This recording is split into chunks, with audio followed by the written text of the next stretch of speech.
हर जीव जंतु को अपनी सुरक्षा के साधन दिए हैं। किसी को जहरीला डंक, किसी को तेज दांत, पंजे, सींग, यहाँ तक कि नाजुक फूल को भी कांटों का हथियार दिया।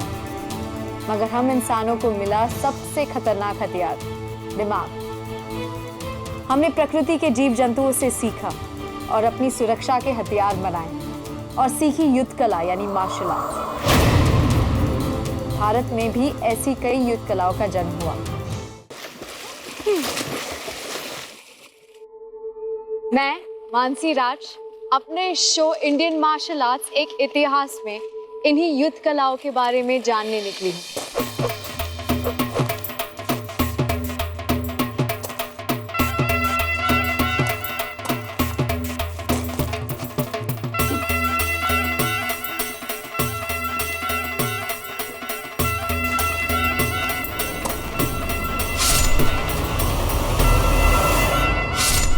ये भारत भूमि ना केवल अपनी सांस्कृतिक विरासत और प्राकृतिक सौंदर्य के लिए विश्व प्रसिद्ध है, पर इसकी प्रसिद्धि इस मिट्टी में जन्मे हुए वीर सपूत और उनकी वीरता से भी है। एक ऐसा ही राज्य है जिसकी मिट्टी के कण कण में वीरता और साहस रचा बसा है और उसकी मिट्टी ने एक से बढ़कर एक योद्धाओं को जन्म दिया है। जी हाँ, ये पंजाब है।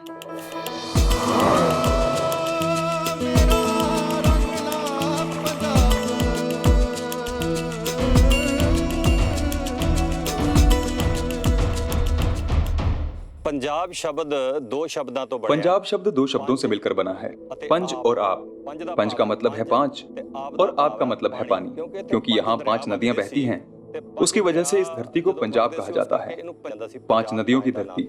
और यहाँ की खासियत ये है कि यहाँ पर जो लोग हैं वो बहुत मेहनती, बहुत ईमानदार, बहुत धर्मी, बहुत शूरवीर और योद्धा किस्म के लोग हैं।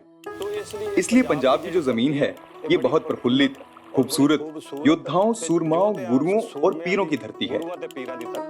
जब मानव का जन्म हुआ उसे शस्त्रों की जरूरत पड़ी, तो उसने पहले पत्थर के, फिर लकड़ी के शस्त्र बनाए और फिर उसके बाद लोहे के शस्त्र बनाए। और जैसे जैसे सभ्यता विकसित हुई तो शस्त्र भी विकसित होते गए और साथ ही जन्म हुआ युद्ध कलाओं का। युद्ध कला भी पैदा हो गई। सिख गुरुओं की सिखाई गई इस युद्ध कला गतका की शुरुआत 326 BC में हुई, जब राजा पोरस ने सिकंदर से युद्ध किया था। ऐसा कई इतिहासकारों का मानना है। भारत में कई हमलावर जैसे शाक, हुंस और मुगल से पंजाब के योद्धाओं का सामना समय समय पर होता रहा, मगर गतका के सही मायनों में चलन 16वीं शताब्दी में तब हुआ जब मुगल आक्रमणकारियों ने भारत भूमि पर अपने कदम रखे थे। मुगल जब 16वीं सदी में भारत आए, तब तक यहाँ पंजाब में सिख धर्म की स्थापना गुरु नानक देव जी द्वारा की जा चुकी थी। गुरु नानक देव जी का जन्म 1469 ईस्वी में हुआ था। 1469 ईस्वी दे विच गुरु नानक देव जी के बाद उनकी गद्दी संभाली गुरु अंगद देव जी ने। गुरु अंगद देव जी सिख संप्रदाय के दूसरे गुरु माने जाते हैं। गुरु अंगद देव जी ने न सिर्फ लोगों की आध्यात्मिक भावनाओं का ध्यान रखा, पर उनकी फिजिकल फिटनेस पर भी ध्यान दिया। उनका ये मानना था कि एक स्वस्थ शरीर ही एक स्वस्थ दिमाग को बनाता है। श्री गुरु नानक देव महाराज जी ने, गुरु नानक देव जी ने जहाँ एक ओर वाणी का उच्चारण करके लोगों के अंदर का डर खत्म किया, वहीं दूसरी ओर 5वें गुरु श्री अर्जन देव जी ने गुरु ग्रंथ साहिब की स्थापना की। उसी दौरान मुगलों को सिख कौम के बढ़ते प्रभाव और संपन्नता के बारे में गलत सूचनाएं मिलने लगी। इसकी वजह से लाहौर में गुरु अर्जन देव जी को शहीद कर दिया गया, जिसके कारण सिख कौम में बहुत रोष, बहुत गुस्सा फैल गया। उस वक्त कुछ ऐसे हालात पैदा हो गए थे कि सिख और मुगलों के बीच खिंचाव पैदा हो गया था, कड़वाहट उभरने लगी, शीदगी पैदा हो गई। हालांकि गतकाबाजों में वीरता की कोई कमी नहीं थी, पर ये युद्ध कला सिख धर्म की सुरक्षा के लिए थी, ना कि किसी और शासक पर आक्रमण करने के लिए। पहले से युद्ध कलाएं भारत में थी, शस्त्र विद्याएं भी थी, लेकिन उन सब का इस्तेमाल आक्रमण करने या किसी राजा के राज्य का विस्तार करने के लिए हुआ करता था, न्याय देने के लिए नहीं। इसलिए सिख धर्म में सबको न्याय देने के लिए ही सिखों के हाथ में शस्त्र दिए गए, ताकि शस्त्रों के साथ भी न्याय दिया जा सके। न्याय देने वास्ते ही ਜਿਹੜਾ ਸ਼ਸਤਰ ਹੈ ਉਹ ਸਿੱਖਾਂ ਨੂੰ ਫੜਾਇਆ ਗਿਆ। इसलिए इतिहास में कहीं नहीं मिलेगा कि सिखों ने कभी किसी के साथ अन्याय किया हो या कोई लड़ाई किसी के राज्य पर कब्जा करने के लिए लड़ी हो। सिखों ने जितने भी युद्ध लड़े वो धर्म के नाम पर धर्म को बचाने के लिए लड़े। इसलिए गुरु नानक देव जी के निर्मल सिख धर्म में ये शस्त्र आए और ये शस्त्र उतने ही पवित्र हैं जितने पवित्र श्री गुरु नानक देव जी की वाणी है। जिन्नी पवित्र गुरु नानक साहब की बाणी है।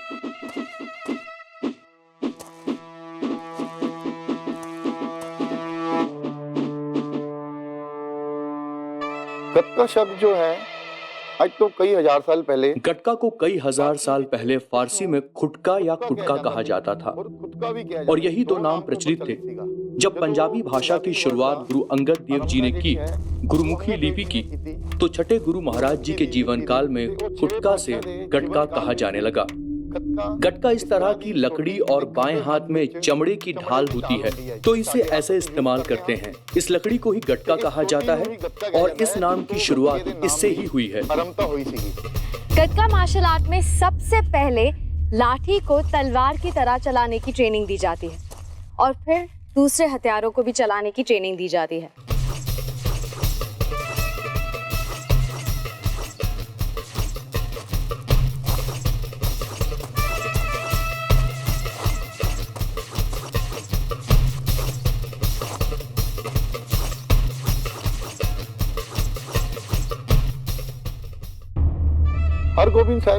हरगोबिंद साहब जी सिखों के छठे गुरु हुए हैं। उन्होंने बाबा बुड्ढा जी से शस्त्र विद्या सीखी। शस्त्र-विद्या दी धात लई। क्या आप जानते हैं 1601 में गुरु हरगोबिंद जी ने सिर्फ 6 साल की उम्र में गटका में ट्रेनिंग लेनी शुरू कर दी थी और उनकी इस प्रतिभा को पहचाना था बाबा बुड्ढा ने। बाबा बुड्ढा गुरु नानक देव जी के पहले शिष्यों में से एक थे। जब हरगोबिंद साहब जी को ये महसूस हुआ कि अब मुगल शासकों के साथ बातचीत से समझौता संभव नहीं, तब उन्हें लगा कि अब शस्त्र उठाने के अलावा और कोई चारा नहीं बचा है। लाजिमी हो गए हैं। इसीलिए जब सिख गुरु हरगोबिंद जी गद्दी पर बैठे तो उन्होंने 2 तलवार उठाई, मिरी और पिरी।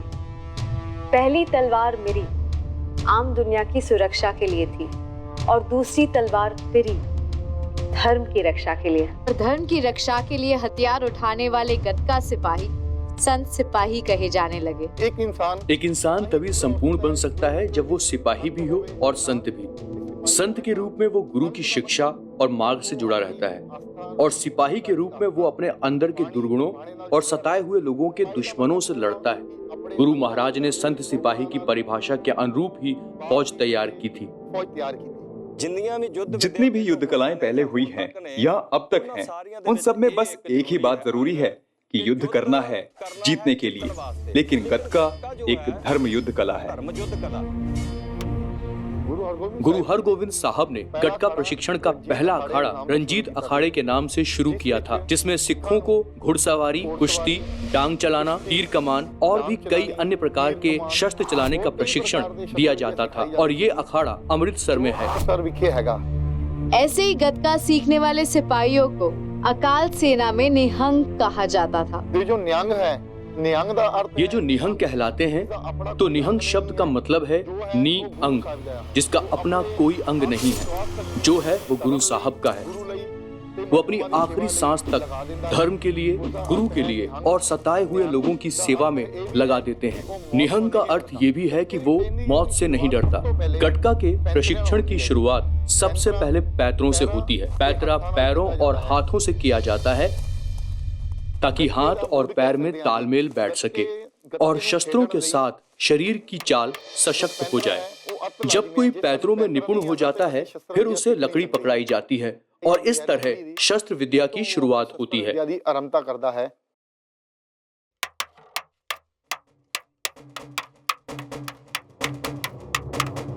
वो कुछ ऐसे होता है कि पहला वार किया, फिर सामने वाले का वार रोका। इस तरह हाथ और पैरों का इस्तेमाल पैरों से आता है। वो पैंतरे चलते ने।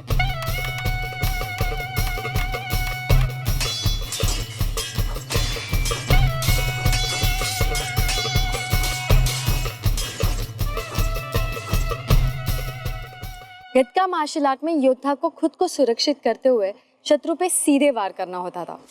इसके लिए योद्धा को युद्ध कौशल में निपुण होना बहुत जरूरी था, वरना जरा सी भूल से जान भी जा सकती थी या भारी नुकसान भी हो सकता था।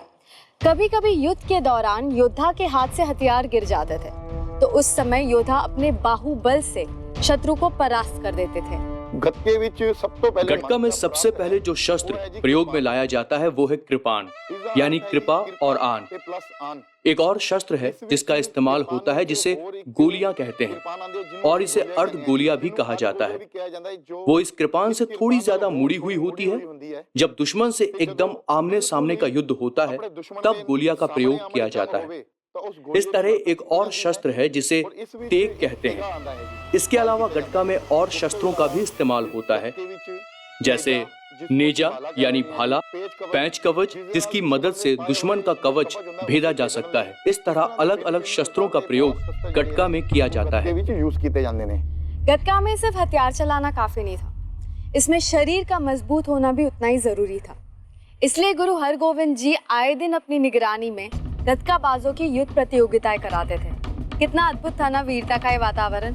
तभी तो सिर्फ 11 साल की छोटी सी उम्र में गुरु हरगोविंद जी मुगलों की इतनी बड़ी फौज का सामना कर पाने का साहस जुटा पाए। इंसानियत दी शिक्षा देना, मानवता का सबक देने वाले धर्म गुरुओं को शहीद कर देने से बड़ा जुल्म तो कोई हो ही नहीं सकता था। ये बात तो साबित हो चुकी थी, और इस अंदेशे को ध्यान में रखते हुए कि आगे सिखों पर जुल्म ना हो, फौज खड़ी की गई सिर्फ अपने बचाव के लिए। और सिखों के अंदर जो निराशा फैली थी और गुरुओं की शहादत के बाद जो गुस्सा सिख कौम में भरा था, उस पर भी नियंत्रण पाने के लिए गुरु साहिब ने फौज तैयार की थी। गुरु हरगोविंद जी ने मुगलों के साथ 5 से 6 लड़ाइयां लड़ी और उन सभी लड़ाइयों में विजय हासिल की। इनमें से अमृतसर, हरगोबिंदपुर, गुरुसर और करतारपुर की 4 मुख्य लड़ाइयां थी। तो इत्थे दे लोग, यहाँ के जो लोग इतने शूरवीर हैं और इतनी बहादुरी से लड़े मुगलों के खिलाफ, उसका कारण यह है कि हमारे गुरुओं ने यहाँ के लोगों के भीतर, खास तौर से सिख कौम के भीतर देशभक्ति, देश प्रेम की भावना पैदा कर दी। गुरुओं की प्रेरणा, गुरुओं की वाणी, गुरुओं के दिखाए रास्ते पर चलते हुए सिखों में बहादुरी भी आ गई। और यही बहादुरी है, यही देश प्रेम है जो सिख कौम में आज भी बरकरार है, जेड़ी आज तक बरकरार है।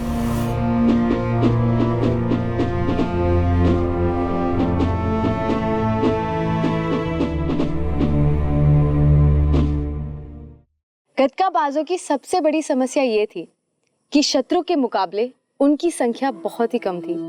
तो इस स्थिति में शत्रु की बड़ी फौज का सामना कर पाना और उनसे जीत पाना बड़ा मुश्किल था। इस समस्या के हल स्वरूप गतका बाजों ने 2.5 फट युद्ध शैली का निर्माण किया। इस युद्ध शैली में गतका बाज शत्रु पर हमला करते, फिर छिप जाते, फिर अचानक से आकर फिर से वार करते। यही युद्ध शैली गतका बाजों के विजय का कारण बनी। गुरु हरगोविंद साहब ने गुरिल्ला वॉर यानी छापा मार युद्ध कला का प्रशिक्षण भी अपनी फौज को दिया था। इसमें सिख घोड़ों पर या पैदल फुर्ती से दुश्मनों पर हमला करते थे। इसे ही गुरिल्ला तकनीक कहते हैं। गटका युद्ध कला में घुड़सवारी का बहुत महत्व है। जैसे कि जंग में सामने दुश्मन है, वो घोड़े पर है या हाथी पर है, उसके साथ पैदल युद्ध करना संभव नहीं होता। जंग में घोड़े की रफ्तार का इस्तेमाल किया जाता था और फुर्ती से दुश्मन, वो चाहे मुगल हो या कोई भी दुश्मन हो, घोड़े पर उनके बीच घुसकर मार काट करके उसी फुर्ती से बाहर निकल आना संभव हो पाता था। कम कर दे ऐसी फौज दे विचों निकल जाते हैं जी।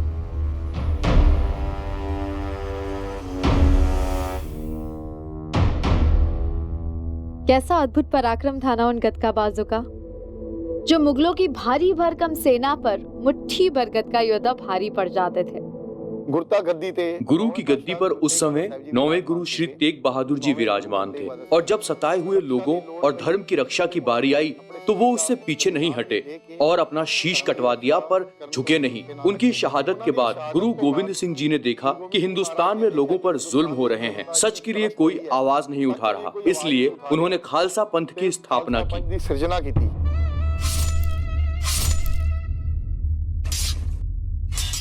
गुरु गोविंद सिंह जी से पहले सिख कहे जाने वाले 1699 में गुरु गोविंद सिंह जी की दीक्षा के बाद खालसा कहे जाने लगे।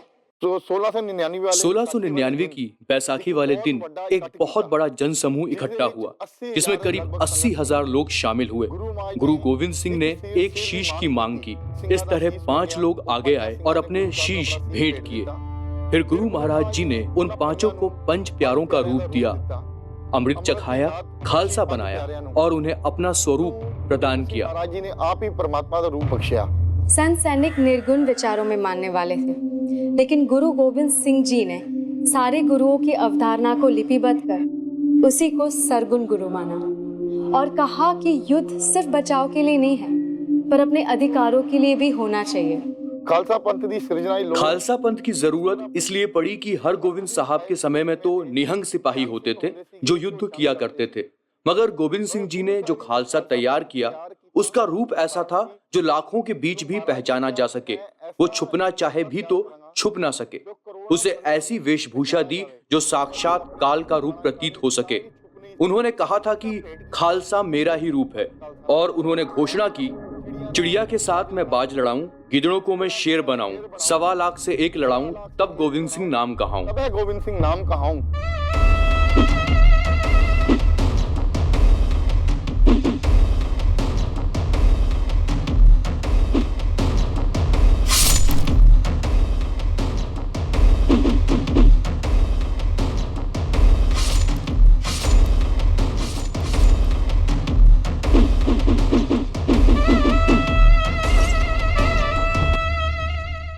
गतका मार्शल आर्ट एक ऐसी फाइट फॉर्म है जिसके सिद्धांत दूसरे मार्शल आर्ट फॉर्म से बहुत अलग है, जिसमें स्त्री और पुरुष में कोई भी भेद नहीं है।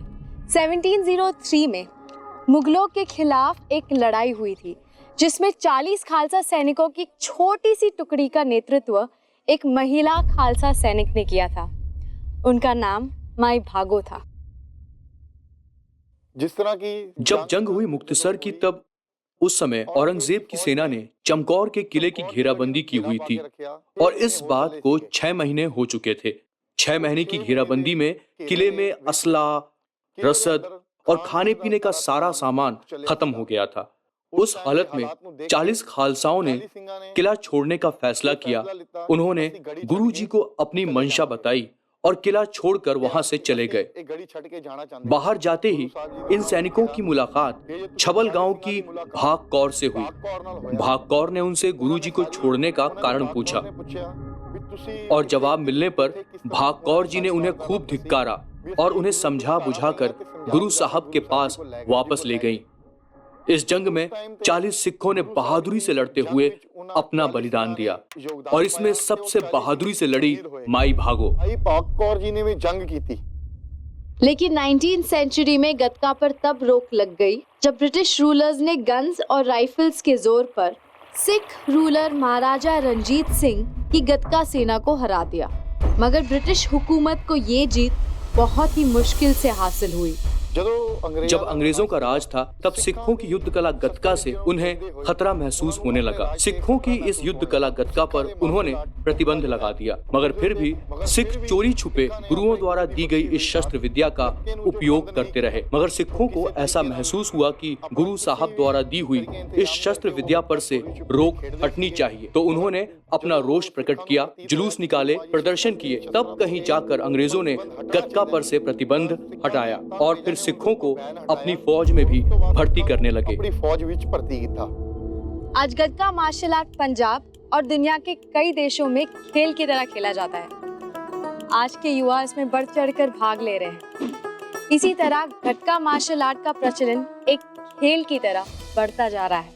गतका की लोकप्रियता को देखते हुए सन 1982 में इंटरनेशनल गतका फेडरेशन की स्थापना की गई और लगभग पंजाब के हर स्कूल में गतका मार्शल आर्ट का प्रशिक्षण दिया जाता है। हर स्कूल विच ये लागू भी किया गया है। आज गतका मार्शल आर्ट गतका स्पोर्ट बनकर पंजाब के पारंपरिक त्योहारों में गतका एक लोक खेल की तरह बड़े जोश से खेला जाता है।